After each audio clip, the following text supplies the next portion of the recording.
School leave டைம்லையும் பிள்ளைகளை சீக்கிரமாக தூங்க வச்சு காலையில் 7 மணிக்குள்ளேயாவது எழுப்பி விட்டோன்னு சொல்லியிருக்கேன். எழுப்பி விட்டுட்டு நீங்கள் பாட்டுக்கு உங்கள் வேலையை பார்க்கக்கூடாது. பிள்ளைகளோட இருந்து சின்ன சின்ன எக்ஸசைஸ் பண்ண வைக்கலாம். ஸ்கிப்பிங், ரன்னிங், வாக்கிங் இன்னும் நிறைய இருக்குது. உங்கள் குழந்தையோட ஏஜ், உங்கள் வீட்டு இட வசதிக்கு தகுந்தவாறு எக்ஸசைஸ் பண்ண வைக்கலாம். ஸ்கூல் லீவ் டைமில் நமக்கு தூங்கி எந்திரிச்ச உடனே பெரிய வேலை ஒன்றும் இருக்காது. அப்படியே இருந்தாலும் குழந்தைங்கள கவனிக்கிறது தான் முக்கியம். குழந்தைங்க எக்ஸசைஸ் எல்லாம் பண்ணி முடிச்சுட்டு ஃப்ரெஷ்ஷப் ஆகிறதுக்குள்ளே நாம் பிரேக்ஃபாஸ்ட் பண்ணி முடிச்சிடலாம். அதில் பெரிய பிரச்சனை ஒன்றும் இருக்காது.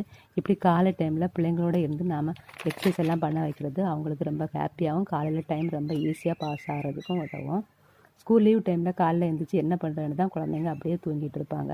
நாம் அவங்கள எழுப்பி விட்டுட்டு நம்ம வேலையை பார்த்தா அவங்களும் போர் அடிக்குன்னு சில பிள்ளைங்க காலையிலே திரும்பவும் போல தூங்குவாங்க. நிறைய பிள்ளைங்க டிவி, மொபைல்லையும் காலையிலே பார்க்க ஆரம்பிச்சிருவாங்க.